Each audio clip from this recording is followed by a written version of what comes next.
जालंधर की आरुषि शर्मा ने यूपीएससी में 184वां रैंक हासिल किया है। हमारे साथ आरुषि है, उनसे बातचीत करते हैं। सबसे पहले तो बहुत बहुत मुबारक है आपको। धन्यवाद सर, धन्यवाद बहुत बहुत। जब सबसे पहले आपने रिजल्ट देखा उस वक्त क्या इमोशन थे, सबसे पहले तो वही बता दीजिए। तो दोपहर करीब 2 बजे रिजल्ट आया, तो मेरे पापा रिजल्ट देख रहे थे। तो जब उन्होंने बोला कि 184th रैंक है, एक तो मैंने 2-4 बार अपना रोल नंबर बहुत अच्छे से चेक किया, क्योंकि तब विश्वास नहीं होता कि नाम आ गया है। आई थिंक उसके बाद इतना ज्यादा ओवरवेलमिंग हो गया था कि समझ नहीं आ रहा था कि हो गया है, क्योंकि वो फीलिंग सिंक इन करने में बहुत टाइम लगता है। पर बहुत ग्रेटफुल फील हो रहा था।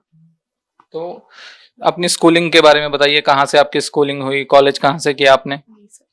तो मैंने अपनी 10th तक की schooling Saint Joseph's Convent School से की है। फिर मैंने अपनी 11th and 12th Cambridge International School for Girls से की। उसके बाद मैंने graduation psychology honours Jesus and Mary College University of Delhi से की है। यूपीएससी ही क्यों चुना होगा आपने?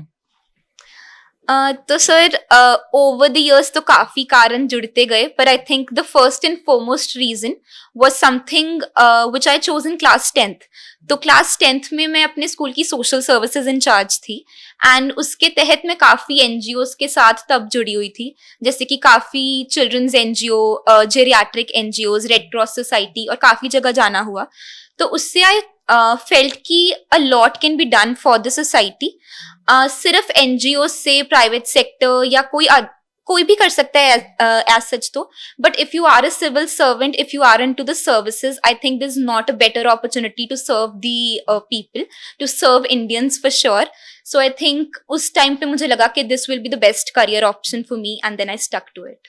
बड़े लेवल पे कर सकते हो आप सर्विसेज में आके, जितना बड़े लेवल पे हो सकता है उतने बड़े लेवल पे कर सकते हो आप। तो किस टाइप की सिविल इसमें समाज सेवा में आपका इंटरेस्ट है? तो सर, काफी कुछ किया जा सकता है, बट 2-3 इश्यूज जो which are very close to my heart also. तो मैं हमेशा ये बोलती आ रही हूँ कि एक तो वुमेन एम्पावरमेंट, क्योंकि मुझे लगता है उसमें जितना करो कम है। अलॉट हैज बीन डन, बहुत सब कुछ हो भी रहा है, क्योंकि अब हम वुमेन लेड डेवलपमेंट की तरफ मूव कर गए हैं in India also, and I think बहुत कुछ कर भी सकते हैं। दूसरा है सर ड्रग अब्यूज का इशू, विच आई थिंक की is the need for the hour, और हमें बहुत ज्यादा स्टेप्स लेने भी चाहिए। एंड थर्ड इज सर, क्योंकि मैं साइकोलॉजी बैकग्राउंड से हूँ, तो mental health is being very close to my heart.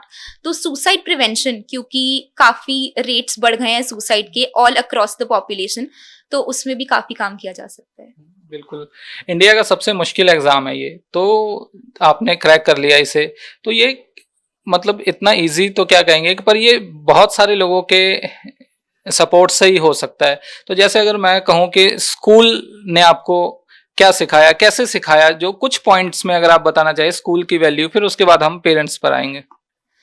I think जो कि बेस बनता है, जैसे हम कहते हैं कि किसी इमारत का जब नींव रखी जाती है, आई थिंक वो स्कूल में रखी जाती है। पहले तो घर पे रखी जाती है, बट इक्वली स्कूल में रखी जाती है। आई थिंक कॉन्वेंट से एक्चुअली मैंने सारा डिसिप्लिन और कंसिस्टेंसी सीखी। सेकंड, मैंने ये भी सीखा कि सिर्फ पढ़ाई में सब कुछ नहीं करना होता, क्योंकि मैं एक्स्ट्रा करिकुलर में बहुत इन्वॉल्व थी वहां पे भी। तो उससे मैंने बहुत ज्यादा चीजें, जैसे पोइट्री में लिखती हूँ, तो आई थिंक पोइट्री में बहुत इंटरेस्ट, और नॉन फिक्शन बुक रीडिंग में, ये सब मेरा स्कूल से ही बना। तो अंडरलाइन कोर वैल्यूज जो कि हैं डिसिप्लिन, कंसिस्टेंसी एंड इंटेग्रिटी की, और बाकी सब चीजें जो अब तक मैं करती आ रही हूँ, I think are being shaped by the school. आप स्कूल में किसी को याद करना चाहती हैं? आई थिंक स्पेसिफिकली तो नहीं, बट मेरा फ्रेंड्स ग्रुप बहुत अच्छा था स्कूल में, एंड स्पेशली माई टीचर्स।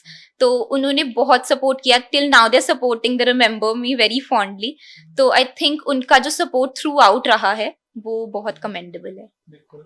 और आपके फादर मदर का कैसा सपोर्ट रहा? मतलब सपोर्ट तो चलिए उनका पॉजिटिव ही रहा होगा, मतलब कैसे आप उन्हें कहना चाहती हैं कि भाई हो गया?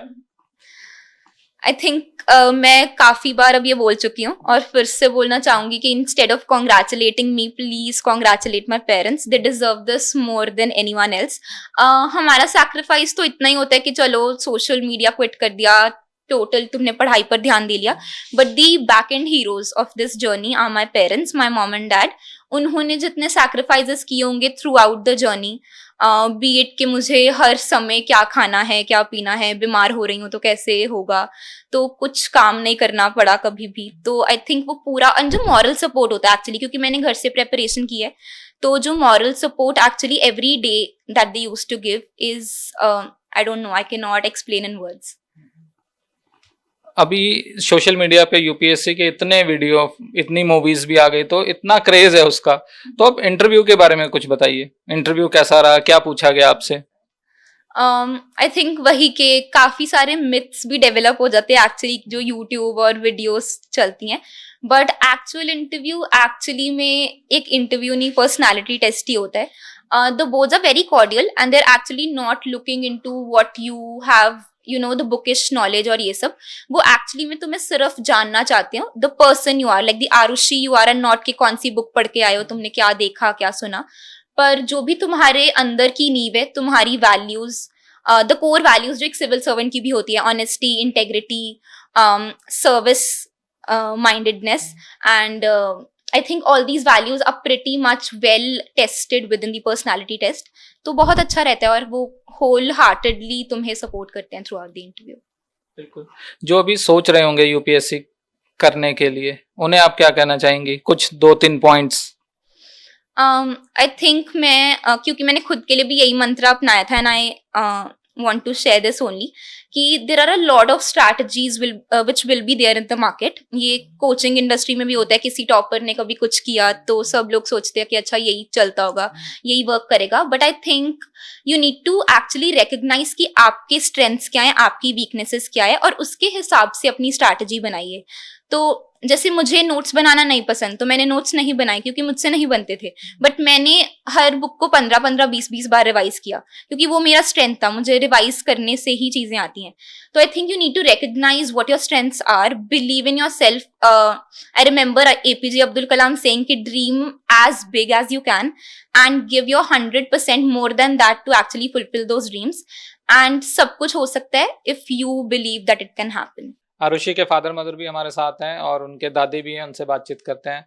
सबसे पहले तो आपने ही रिजल्ट देखा, उन्होंने बताया कि जब आपने रिजल्ट देखा तो सबसे पहला फील क्या था आपका?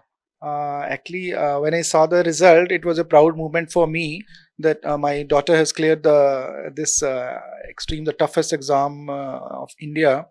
So I can't express more words for this, and I really congratulate my daughter for achieving this height, and congratulate and best wishes for future also, because this is just a beginning for her next step.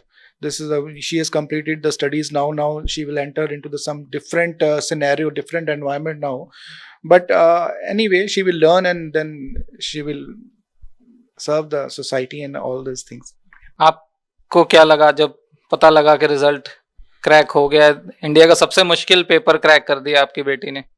पहले तो मुझे विश्वास ही नहीं हो रहा था। मैं अपने हस्बैंड से पूछ रही थी कि आपने रिजल्ट देखा है, प्लीज़ आप 2-3 बारी चेक करें, फिर ही मुझे विश्वास हुआ। और मैं आज, मुझे बहुत गर्व है कि मेरी बेटी ने इतना टफेस्ट एग्ज़ाम क्लियर किया है और हमारा नाम रोशन किया है। क्या कहना चाहेंगे आप शहर की, देश की बाकी बेटियों को? मैं यही कहना चाहती हूँ कि जो आपने मन में सोचा है उससे कभी पीछे ना हटे, और जो आप करना चाहते हैं उसे ज़रूर करें। मैं बहुत खुश हूँ। उस समय तो मेरी आंखों में आंसू आ गए एकदम, कि इतनी खुश हुई ज़्यादा कि बयान नहीं कर सकती।